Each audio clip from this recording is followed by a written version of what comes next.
Hello, everyone, and welcome to the Man on the Mic podcast, hosted by Jeffrey Mann. This podcast is dedicated to honest discussions that inspire, connect, and bring out the best in our guests. Now let's get started with the show. Here's your host, Jeffrey Mann. Welcome back to another episode of Man on the Mic. I am joined today by business coach, entrepreneur, Keaton Hoskins, aka The Muscle. I'm super excited to have you on the podcast today. Thanks for having me, man. I'd love you just to take a minute and tell people a little bit about yourself. I am a father of 5. I had a TV show. I've started over 40 businesses. And now in my life, I still own businesses. I still own a few companies. But I spend most of my time mentoring people on a lifestyle that's becoming the greatest version of yourself, which allots you to build businesses, to build finances, to become successful all across the board. And that's kind of what I put most of my time and energy into right now is Limitless Society. I love that. Your journey to mentoring people, what got you to want to mentor and work with people? You know, in my faith, there's a scripture that I really, really love, and it says, "How great should be your joy if you should bring one soul unto God." And then it goes on to say, "How great should be your joy if you should bring many souls unto God." And I love the scripture. I'm a firm believer in God, and I love the idea, but I also think that it applies to everything in life that brings happiness. Yeah.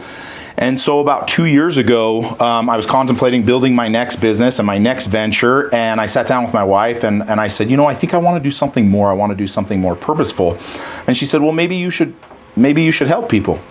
And I didn't really think much of it. And then the next day I got online haphazardly. I got on my social media and I was like, you know what I want to do? I want to help 10 people become a millionaire this year. I didn't think anything else of it. I put the post up and I had thousands and thousands and thousands of people say, I'm interested, I want help, how do you do it? And I thought, holy shit, like this is a real thing. People really need help. Yeah. So that night I came back with my wife, we were sitting on the couch and I was like, I think my next step is to build a coaching program, a real coaching program that's not just cool mindset stuff, although that's important. I want to be able to build people into the greatest versions of themselves, and I want them to sustainably be successful, which most of the time means being an entrepreneur, which I have experience in. And so my wife was like, well, let's do it, And I remember sitting on the couch with her, and I'm like, I don't even know what I'm going to call it. And she's like, well, what do you believe? And I literally at that moment, I said, you know what? I genuinely believe that everybody is limitless. I genuinely believe that God is our Father and that we are His children and that we're heir to Him. And if we're heir to a God, then what limits do we have? Yeah. So she said, well, I love Limitless. And then, through a little bit of preparation, we came up with Limitless Society. I launched my coaching group, and overnight we had hundreds and hundreds of people join. And I started doing these calls, and I started watching people's lives change. And then really quickly, within about 6 to 8 months, I was like, you know what? I want to dive deeper into this. I kind of got rid of some businesses. I sold some businesses, and I said, I want to put more time and energy into this, and I want to start one-on-one mentoring with people. And that's when I fell in love with it, because I got to get on a level with somebody, find out who they are, what they focus on, what their weaknesses are, what their strengths are, and help them dissect that they are the bottleneck to all their success. And if you accept that you're the bottleneck, then you also accept that you're the solution, right? Yeah. So I started diving in with people, and I just made up a price. I thought it was a lot at the time, right? And I was like, this is what it costs to mentor with me. And I had probably 100 people come in to mentor with me. And I was like, holy shit, there's a lot of people that need a lot of help. Mm-hmm. And then the best part was really quickly, the mindsets, the principles, the habits that I started teaching actually started changing people's lives. Like I saw fathers become better fathers and husbands become better husbands. I saw businessmen make more money. Yeah. And I was like, dude, this is it. This is what I want to do. And I'm going to do this until the day that I die. I love that. Yeah. I'm curious. I want to reverse engineer this. All of the people that you've mentored and worked with, that you've impacted their lives, I'm curious, in your coaching group, what are the lessons that your coaching group has taught you? That's a great question. I have probably grown the most in my coaching group. I always say if you want to learn, you should teach. Yeah. And I would say there are some common principles that are common denominators for success, and probably most important is discipline. Everybody is discipline away from whatever they seek. Whatever your goal is, it's just simple discipline away from that goal. For example, you and I go to the gym. We know that if we want to get our body fat down and our muscle up, we have to be disciplined to the amount of time we put in, the things we eat, the water that we drink, the sleep that we get. And the more disciplined we are, the more results we see. Yeah. And it's a physical result that we get to see, but it's the same thing pertaining to anything that I set out to do.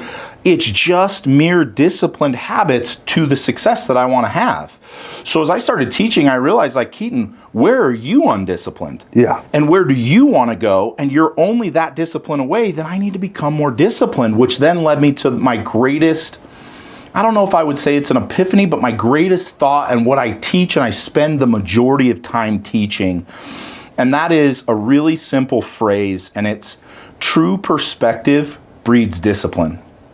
And what I learn and what that really means is when you as a human being place yourself in true perspective, you become disciplined to do the things that you need to do. And if you don't believe me, spend time with someone who's dying. And watch what they say and how they interact and what they do and how they treat their children and their spouse and how they do everything throughout their day. Yeah. Watch what they do. They're very disciplined in what they say and the things that they do because they know that they only have so much time left. So they become, in true perspective, disciplined because they know there's only so much time left. And one of the most powerful messages that I got through my coaching group as I coached people was Marcus Aurelius teaches a principle. In some of his writings, he talks about a man or a woman should contemplate death on a regular basis. I genuinely believe the greatest teacher of all is death. That's what I think. The reason is because death gives us perspective, and that perspective gives us discipline. I think that's why Marcus Aurelius taught it, but I didn't understand that. Yeah.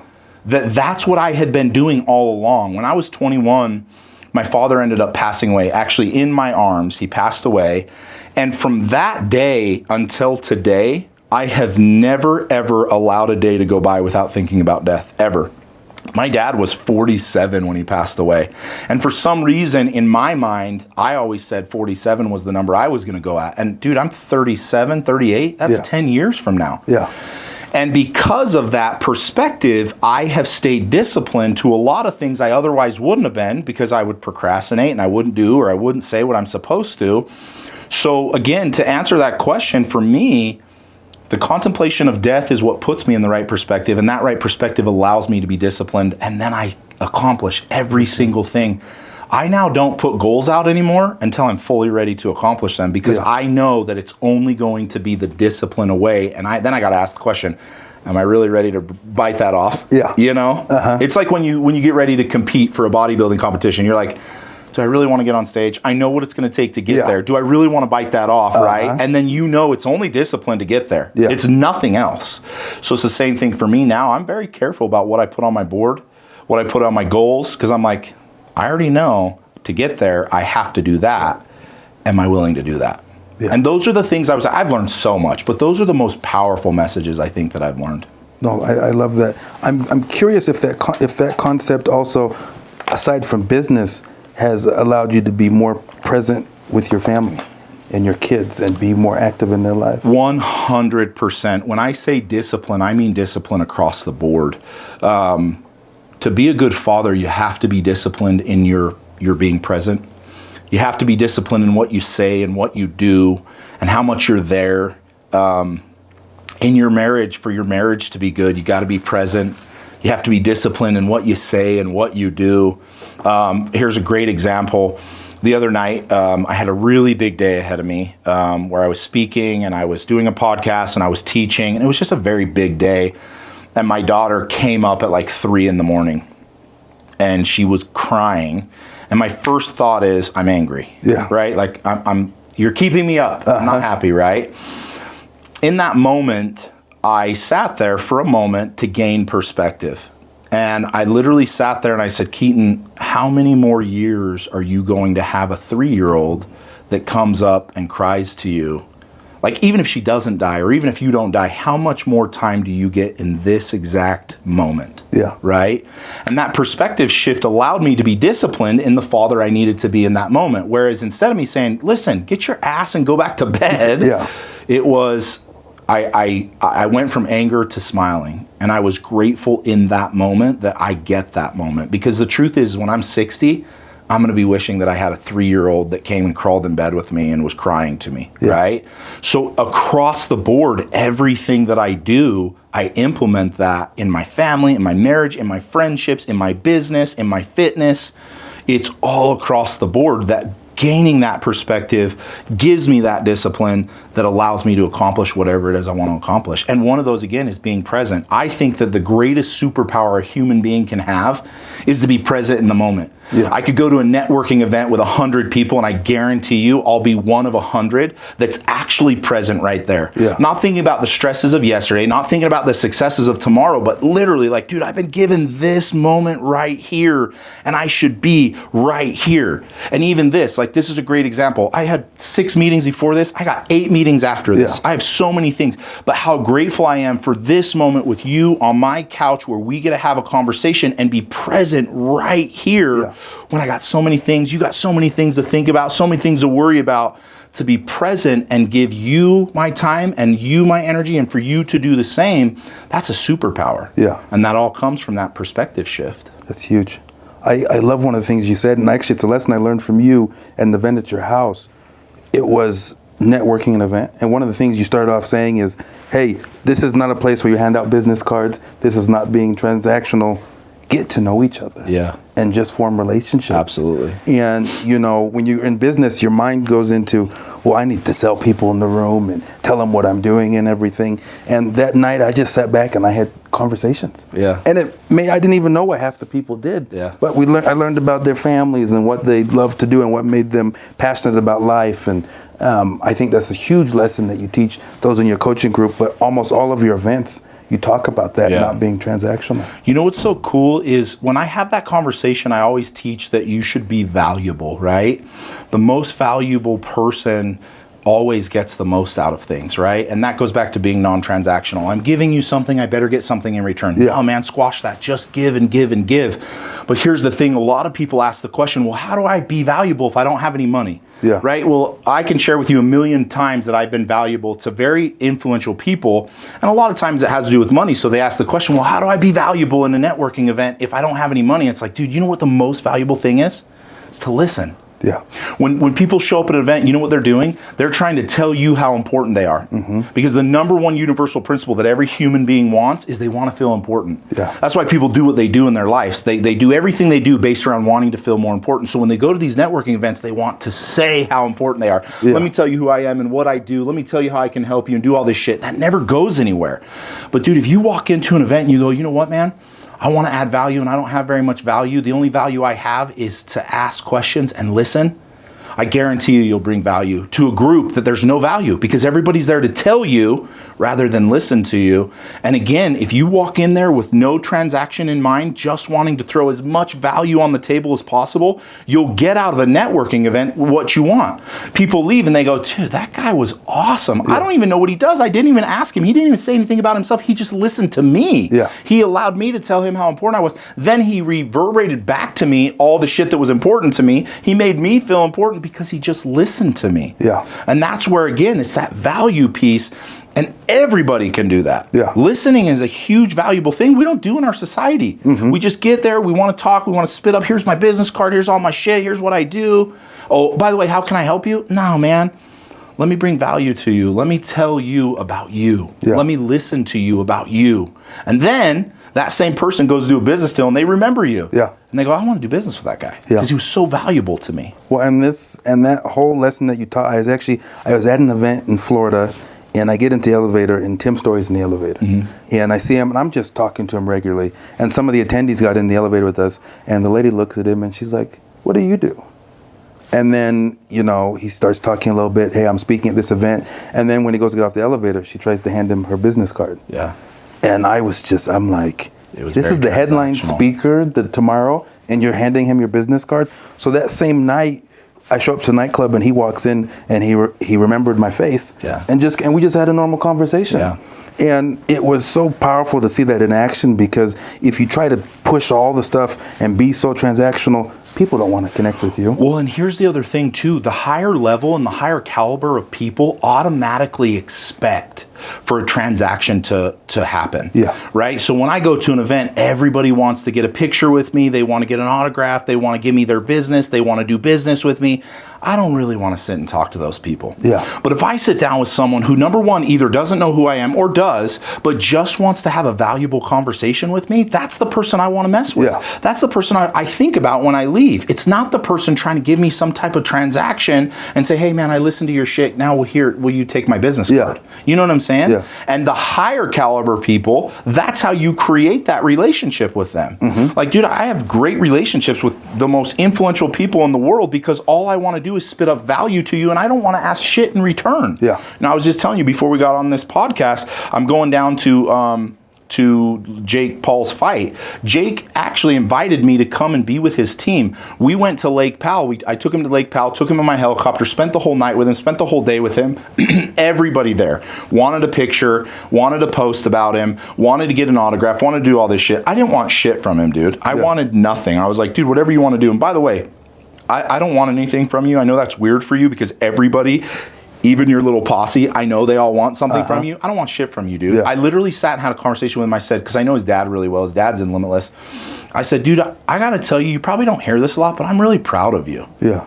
You're an incredible human being. I know you get a lot of hate, but I'm really proud of you because the things that you've been able to do, you've been able to pave a new way for people, and I really think that's cool.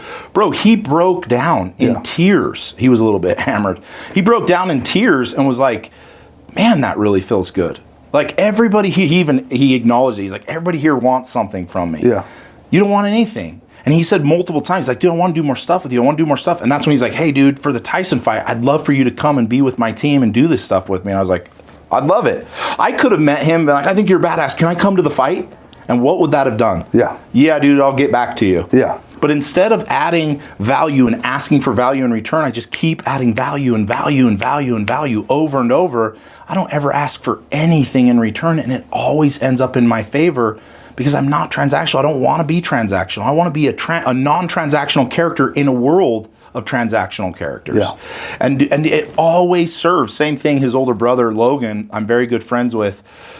We've had many interactions. He came and skydived out of my helicopter. We did a ton of stuff. I actually brought him to my house. I did stem cells with him and his dad one day. I never asked for anything. I never asked for a thing. And he ended up texting me after he left. I wasn't even home. He stayed at my house. I wasn't even home. I had my doctor come and take care of him. He texted me later and was like, hey, I hope you don't mind. I got your number from my dad. I just wanted to tell you thank you for what you did. Yeah. I said, absolutely, dude. I really want to create a relationship with you. I don't want anything from you, just to be really clear.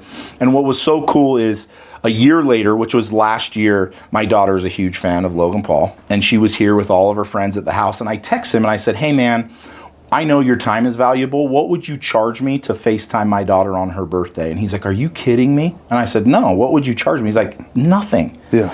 So she was here with like 20 of her friends. I pulled them up on the screen and he's like, hey, Taya, I wanted to wish you happy birthday. Your dad's a stud. I hope your birthday's... Dude, it was a phenomenal experience. Now, did I get something out of it? You always do. Yeah. And if you go into relationships adding value after value after value, things just start happening for you rather than, you know what I could have done is been like, hey man, go to my house. By the way, my daughter turns, 12 in 6 months. Can you please call her? He would have been like, fuck no. Yeah. I'm not doing that shit. But because I never asked for anything in return, something always comes back. And now I'm able to create this relationship with somebody and understanding this principle on every level, right? The higher caliber people, the more value you bring to them, the more they want to spend time with you. Yeah. And then you level up your circle. And that's a superpower in and of itself. You're the proximity of all the people you spend time with, right? You're the sum total of them. Well, then, dude, raise your level. How do you do that? You don't ask them to go spend time with them. You bring value to them. Yeah. And that ultimately changes the game for people. Well, I think that, and also the lesson of, like when you throw an event, I'm sure millions of people are like, hey, can I get in for free? Can I? And I'm like, the time. Investing in yourself, now you have skin in the game, Yeah. is so more important than trying to get everything for free. Absolutely. You know, actually on that, and this is a compliment to you. You know, you messaged me and said, you didn't ask to come for free. You said, Keaton, if I bring people, would it be okay if I came? And I was like, absolutely, dude, because you're bringing value to me. You just as easily could have said, hey, Keaton, we're boys. Can I come for free? Because I had that conversation 150 times, right? You, out of a handful of people, were the only people that said, hey, man, I would love to come. If not, I'll pay. But if I bring some people, would it be okay if I came? And I'm like, absolutely. Yeah. That was exactly the shit that I'm talking about. Dude, I had 50 conversations with people asking me the exact same thing without bringing any value. And you know what I said? No, man, pay the $10,000 and show up. Yeah. But because you led first with value and then said, and if not, it's totally fine. I'll pay for my ticket. You weren't asking for shit for free with no value. Yeah. And that's why I was like, of course, dude, I'd love to have you come. Bring whoever and come on out, dude. Yeah. That's the purpose. And again, for those people that are listening to this who don't have money, that want to level up their circle, that want to bring any kind of value, you start adding value like crazy, watch how your circle starts leveling up. And it doesn't matter who it is. And the higher you see somebody, the more value you should bring to them. Yeah. And then you start to see the success you want. Yeah, no, it's so true. And when you show up, there's a way the universe, what you put into the world gives back. Absolutely. And the more you put in without expectation, the more you get without expectation. Yeah. Which is a beautiful thing, by the way. Yeah. I like getting things without expectation. You know? Well, and I have a buddy, and going to all these events and learning, I had a buddy who always, I'd see him at the gym, and he'd always tell me, I want to do a bodybuilding competition. But he would never get to the actual signing up to do it. Yeah. So one day we're at the gym and he says the same thing. And I'm like, this is like the 10th time we've had this conversation. Yeah. So I grab a bodybuilding coach who's at the gym at the time. And I said, look, this is your coach. I'm going to pay. I'm going to do everything for you. My only caveat is if you don't complete the show and go through with it, you have to refund me. You have to pay me back. And so that kid has gone at 4 a.m. every day in with the coach and everything. And it's been amazing for me to watch. And, it was nothing to do with me, but I was like, you keep talking about this dream you want to do. If money's a barrier, I will step in and help you to achieve your dream, because that brings more joy to me than, me getting a nice steak dinner. Yeah. You you eat it, the steak's gone, it's over with. Yeah. And so that's the beautiful thing about when you attend different networking events and you listen to people speak, but you actually listen. You're not just in the room because you want to be there and be on the camera, but you're actually processing what people are telling you, what people 100%. Are saying. And when you do that, the way it impacts your life is insane. And dude, and it's so much better than if you were to ask 15 different things and get 15 different things. Yeah. If you'll add 15 different things, you'll get 100 back. It's just, that's the way it works. Yeah. No, I love that. I'm curious. I saw a post that you did that you went out to Disneyland and you went with your ex-spouses and went with all of your girls and everything. And to me, that was so powerful to see, because I have several friends who've gone through divorce and everything, and they're, they won't even talk, and it's an ugly situation, and the kids are stuck in the middle. And so I'm curious how you got to that point where you can create a trip and an experience like that. So after I got divorced, I actually wrote a book on divorce, and it was just for therapy. It was for no other purpose. Like, I wasn't planning on selling any of them. But in the book, I wrote a chapter that was called How to Make Emotionless Decisions. It ended up becoming an Amazon bestseller, which was really dope. But in the chapter, it talks about there's two types of human beings. Most human beings are regulated by their emotions, and their emotions dictate their actions and their words. The second type of human being learns how to regulate their emotions, and they dictate their decisions based on facts. If you want to get anywhere in life, if you want to level up, if you want to build a relationship, if you want to keep a relationship, if you want to build co-parenting, you must learn how to regulate your emotions and dictate your choices by facts, not on how you feel. I told you before we started, I'm going to be speaking at the prison. I would dare bet 99% of the men at that prison that I'm going to go speak to are there for one reason and one reason only, because their emotions regulated their decision that put them there.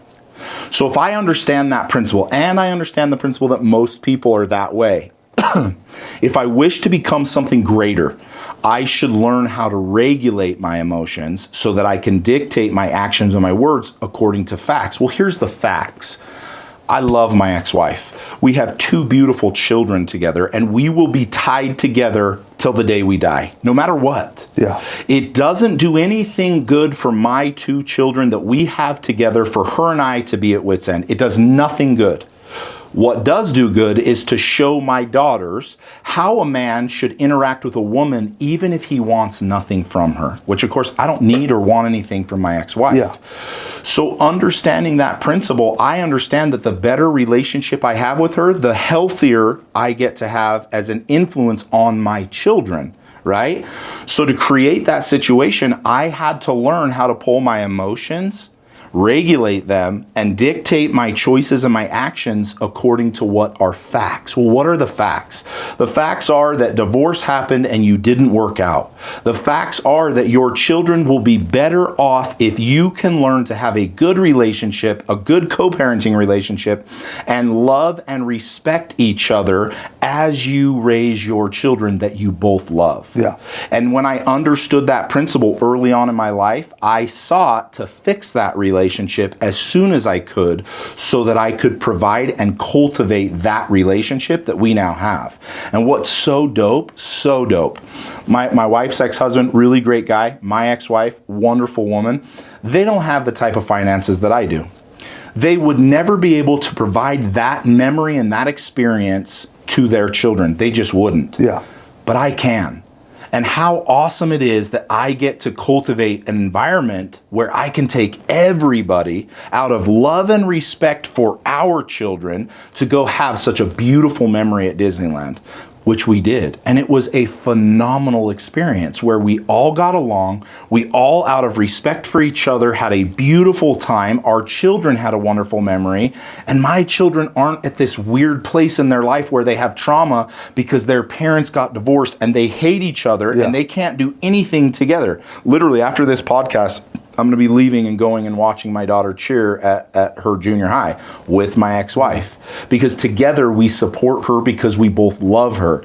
If I can't learn to regulate my emotions, that event never happens. Yeah. And then we got to sit on both ends, and then my daughter has to decide who she wants to sit with and how she's going to act and how she's going to interact with both of us.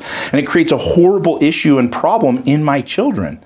So again, through emotional regulation, I learned, well, what are the facts? The facts are the best situation is that I can go sit with my wife and we can enjoy each other, and I can sit with my ex-wife and we can enjoy each other while we support and love our children. And that's the best situation that it could possibly be. And it's been a huge game changer for us. That's amazing. I think that's a big lesson that a lot of people could learn. I agree. I think, I don't know if it's Utah specifically, but I feel like there's a ton of divorce happening in Utah. Yeah, it's everywhere. And it's definitely everywhere. And that's something I think a lot of people can take away when they are co-parenting. Yeah.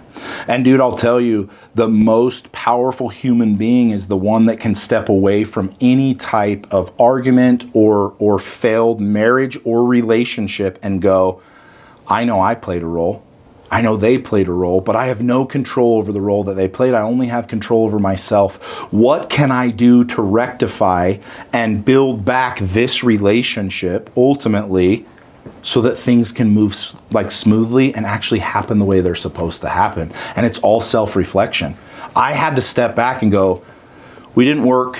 You didn't work, I didn't work, but I'm going to take full responsibility and ownership of what I didn't do, and I'm going to fix that, and I'm going to become better. The better version of me has a wonderful relationship with you, and together we have a wonderful relationship with our children, and that's a really powerful thing. Yeah, well, that's amazing. I'm curious. A lot of people know you for your presence on social media, the TV show you were on, the amazing events that you throw. No one knows when it's checkout time and when God calls us back. So I'm curious for you, what is one thing that you would want people to remember you for?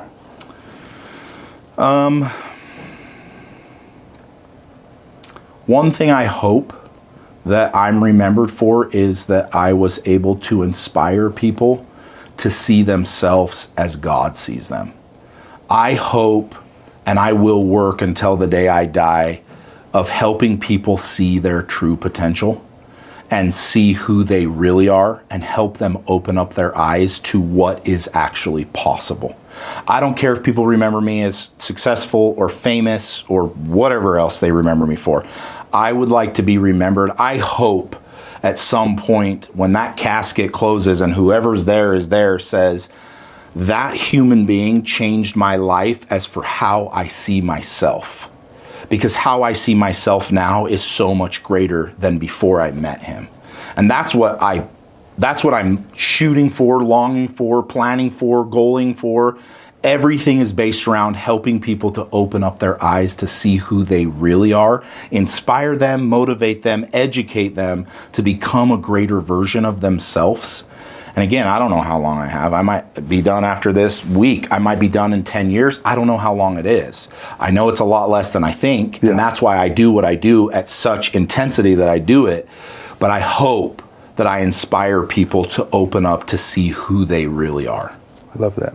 Thank you for sharing that. Absolutely. If people want to learn more about Limitless Society and your coaching, your mentoring, how do they get connected with you? Best way to connect with me personally is I answer every one of my DMs on Instagram. It's _muscle on Instagram. And then if they want to join Limitless and learn some of the stuff that I've taught even today, it's limitlesssociety.com. It's really cool. We have a call every single day. We go over this kind of stuff every single day.